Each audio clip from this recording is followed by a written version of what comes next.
about traveling and doing it economically will be in this video. So many people have asked me this question, and today I'm spilling all of my secrets, and I can teach you how to do this, and I believe anyone can do this. It just takes a little bit of curiosity, an open mind, and a little bit of planning. I can explain exactly how I did it. A lot of people are in disbelief when I say that it's possible to travel indefinitely, and I know it can be really intimidating to venture out into the world without any idea of what your experience will be like.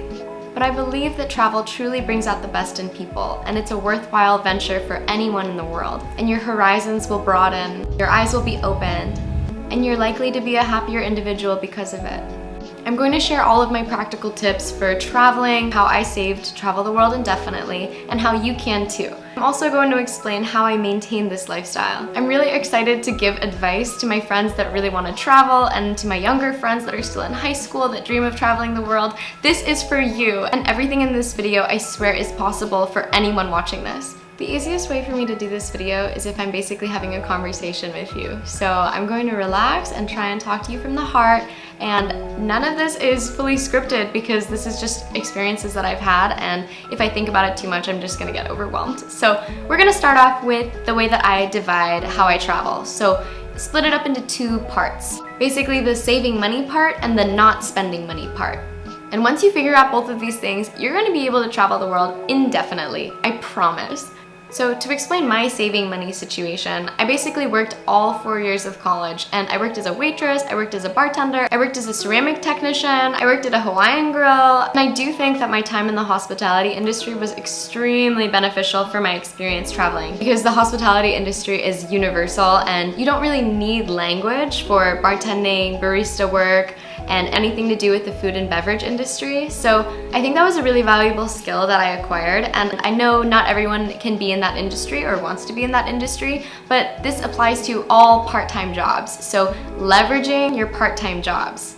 I know so many people that monetize their hobbies, like making jewelry, making cakes, maybe they're content creators, or maybe they found a way to make some sort of income by doing something they enjoy. These part-time jobs are gonna be your assets when you're traveling. So not only should you focus on saving money when you're at home, but when you're abroad, if you're really in a pinch, I'd suggest trying to utilize some of these skills and work somewhere.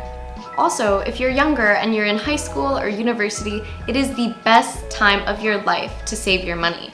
Especially if you're living at home with parents and you don't have that many expenses and you do have a lot of free time, you should be saving like all your money. Also, this part isn't really that important, but when I was in university in my senior year, I had an arbitrary goal of saving $30,000 before I set off to travel the world. So I kind of went crazy to try and achieve that goal, and I picked up a second job, I was doing school full-time, I was doing a teaching internship, I was still waitressing and bartending, and I was so busy and really exhausted, and you just have to grind out those days. And by the time I left the US, I had $30K in savings, and I was pretty comfortable to go anywhere. Everyone that I've met in my travels had a period of time where they just worked, and that's just the reality. Once you have about $3,000 in your bank account, enough to establish yourself somewhere, work somewhere, and pay for your flights and initial costs, if you don't have super expensive taste, you'll find that it's pretty comfortable to travel. If you want to travel, you should consider what kind of industries are transferable anywhere in the world.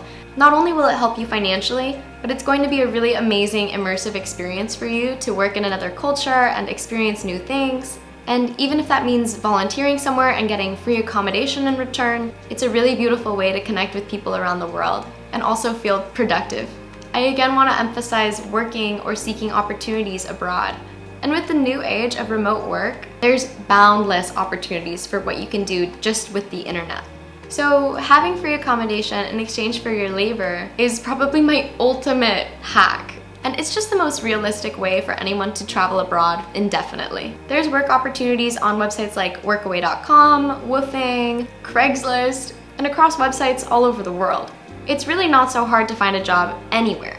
There are plenty of interfaces that allow you to work in exchange for accommodation or other benefits, and some even include you getting paid on top of that.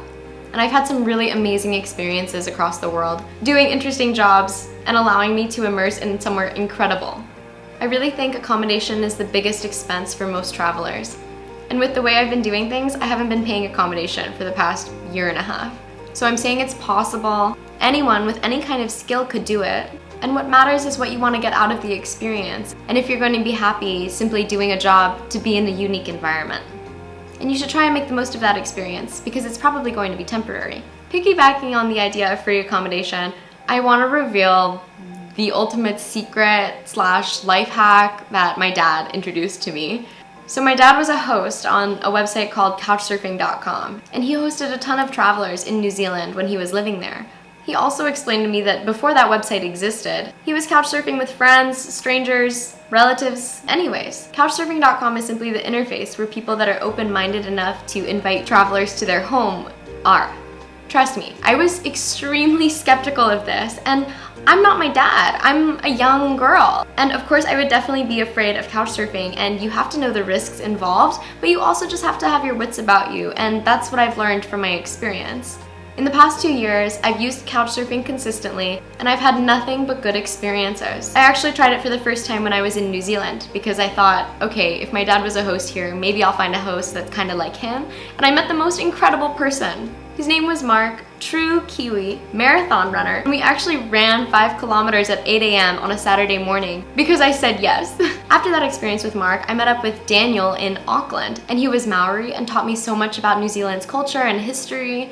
And then a new host, Victor, came and picked me up, and then we went to his house in Whangarei, like really northern New Zealand. And then he introduced me to his friend Andrew, who set me up in this cottage that's typically rented out as an Airbnb, and it was lavender and in the forest. And I couldn't believe I was getting everything for free. In exchange for accommodation, you should do your best to be an amazing guest. So I would get them gifts, or I would cook them meals, or fill up their tank of gas, pay for their groceries, and just offer a friendship and just spend time together. After New Zealand, I traveled all over Southeast Asia, and at one point I met up with my dad and we started couchsurfing together. On one occasion, we were in Vietnam, and the place we stayed was a private English school, so my dad and I were teaching English to the kids there in adjacent rooms. It was so wholesome, and I couldn't believe that we were having that experience. Couchsurfing opens up so many doors, and the people I've met have been so down to earth. And actually, the place I'm staying at right now and house sitting was once a couchsurfing stay a year ago. You never know what kind of people you meet, you never know what kind of jobs they might have for you. And making friends goes hand in hand with couchsurfing. Even if you're not staying at these people's houses, you should just be friendly and spread kindness and joy wherever you go. And by connecting with locals, you get all the insight about their favorite places, and it's honestly one of the most fun parts about traveling. Another factor I want to mention about saving money is choosing your countries wisely, because your money can go so much further than you think in countries with favorable exchange rates.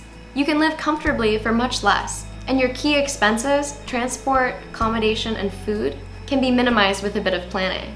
In more expensive countries, considering volunteer opportunities or work opportunities will probably be the most economical option for you. But when traveling to countries that are way more affordable for you, you don't have to be too concerned about burning all your money when you get there. That's where saving for Southeast Asia, saving for Central Europe, saving for South America is actually a lot more manageable than you'd think. My last tip is about flights and flexibility, because when you use the Explore option on Google Flights, you're able to see when the cheapest ones are, and you can coordinate your itinerary to be the most economical. I'm going to insert a tutorial for how I do that here. By being flexible, you can plan around going to countries when they're not peak season. And I can't tell you how much money I've saved doing this. Flexibility has also allowed me to pick up random jobs in different places, where someone urgently needs me for something and I can pick up a temporary gig and live for free there. I plan my itinerary around the things that I want to do, the people I want to see, and the places that I want to stay. So I've had a nice blend of experiences that allows me to constantly be in motion and try new things. I want to share some stories about some people that I know that have achieved a lifestyle of travel. And it's cool because they're probably watching this. So I recently met Tom, this amazing traveler that is from the UK, and he studied marine biology in school and was doing scuba diving in Koh Tao in Thailand for a couple months, and now he's able to go back there and live there and work as a scuba diving instructor whilst continuing to pursue his dreams in marine biology. He's an amazing example of someone who tapped into their interests and skills and brought it to another country and was open-minded enough to thrive in that new environment. He's traveling everywhere right now and is getting in touch with people in Australia for diving opportunities. The adventures keep flowing, and he's going wherever his path takes him with an open mind and an open heart. I really admire him, And he saved up for this, working super hard for many months. And now through his stories and documenting his travels, he's able to pursue content creation to support his travels. It's truly a success story. It's doable. It might take some sacrifice, but if you want to live a life full of travel and adventure, it is within reach. Last night I came across this quote from the book I was reading, Siddhartha, where he says, "Knowledge can be transferred, but wisdom must be experienced." And I really resonate with that as I travel and I learn more about myself and I discover my passions. And I truly believe I'm living the most fulfilling, productive life I can right now. Thank you so much for watching. I hope that what I talked about can help you in your journey to save for a life of travel. And subscribe for more tips, more stories, and let me know in the comments where you're heading next. And if you're in high school or university right now, I want you to know that all of your dreams are possible and you're doing exactly the right thing thinking about all your options. So right now in the rural countryside of Japan, I was even thinking of offering a course to community members here on how they can travel or study in the US or Australia. So I'm trying to work with the youth to encourage an exploration of our beautiful world. The sun went down during this video because I was talking so much. But I think I covered all the ground. And if I missed anything, please share your tips because I'm always learning and we can all support each other in making our dreams come true.